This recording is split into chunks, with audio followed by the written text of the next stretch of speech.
Tara, gawin natin yan. Let's go! So dito mga par, makting ka lang na pahagis mo yung apoy sa papel. Tapos maghintay ka lang ng saglit, tapos malis ka mga par. Pagkatapos yan mga par, pangalawang clip natin, sunugin mo yung papel, tapos malis ka. So ayan, tapos tap natin yung CapCut, tapos new project tayo. Select natin yung ginawa natin, tap add sa baba. Tapos dito mga par, hanap lang tayo ng intro yan natin dito. No? So ayan, dyan. Tap natin yan dyan. Ayan. Tapos split natin. Sa unahan, burahin natin. Abante tayo doon sa wala na tayo dyan. Paalis na tayo dyan. Pag wala na tayo dyan mga paso, tap natin yan. Tapos split natin. Ngayon punta tayo sa unahan yung tapos na natin sunugin yung papel. So ayan. So dyan. Pag wala na tayo dyan sa screen, dyan.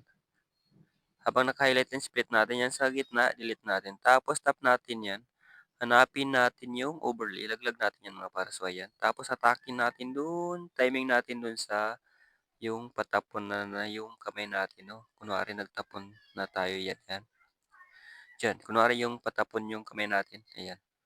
Diyan, diyan natin tapat, ayan. So, diyan. Tapos yung mga tap natin yan, tapos hanapin natin yung mask. Yung mask natin yan mga par, no? Ayan. Tapos hiliin natin yung horizontal, tapos ikutin lang natin yung dilaw na linya. So, ganyan. So, ingatan lang natin na matamaan yung dalawang bagay na yan mga pa, yung tao at saka yung papel. Tapos, adjust natin yung feeder niya. So, adjust lang natin into 74 para hindi halata na nagmamas tayo. So, dyan. Pag goods na, tab check lang natin. So, ayan.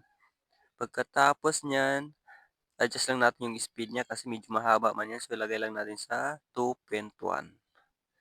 So, dyan. Okay, pagkatapos niyan, yung sobra, burahin na natin, tap natin yan, split, tapos delete natin yan, CapCut delete din natin yan. Tapos abante tayo sa unahan, hanapin natin yung pabuka na yung kamay natin kasi dagdag tayo ng effects dyan. So ayan, so tap natin yung effects natin, tap add natin sa baba. Tapos dito mga parno, so pag wala kayo yan mga parno, so hanapin lang niyo dun sa YouTube mga par, search niyo lang yung Fire Black Screen mga parno. So makikita niyo marami na magpilian yun mga par. Kung wala kayo mga par, so pwede nyo i-screen record tong sa akin. So ngayon mga par, dito mga par, no, hanapin na back natin konti, tapos dito, tap natin ulit, tapos pilihan natin yung splice mga par, tapos tap natin yung filter, tapos tap check natin. So, itaas lang natin muna konti dyan sa kamay natin lagay. So, kung napapansin nyo mga par, yung apoy natin medyo hindi klaro, no? So, ngayon natin, punta tayo sa adjust. Ayan. Tapos, hanapin natin yung EHL. So, ayan. Tapos, select natin yung red mga par. Tapos, yung mga lato-lato niya, adjust lang natin hanggat sa makita na yung apoy natin. So, ayan. Tapos, pag okay na mga par, tap check lang natin. So, ayan. So, dito mga par, so, gawin natin dito, maglagay tayo ng keyframe mga par. So, ayan. So, bulikatin natin konti mga par, no? So, ngayon mga par, so, pag ginalaw natin yung apoy natin, automatic na magkakaroon dyan ng red diamond. So, ayan. So, ngayon gagawin natin, no, isabay lang natin yung apoy sa kamay natin. So, ayan. Pag paggalaw na yung kamay natin, automatic na isabay natin yan. Galawin natin yung apoy. To automatic na magkakaroon ng keyframe dyan sa baba, no? So, ayan. Sabay lang natin dyan mga par, no? So, mas maraming keyframe, mas maganda mga par.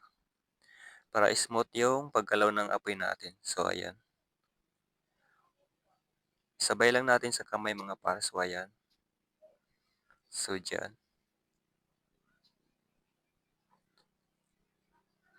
Okay, pagkatapos yan mga par, yung sobra, tap natin yan, split natin, tapos delete natin yan mga par, no? So, i-play natin saglit mga par.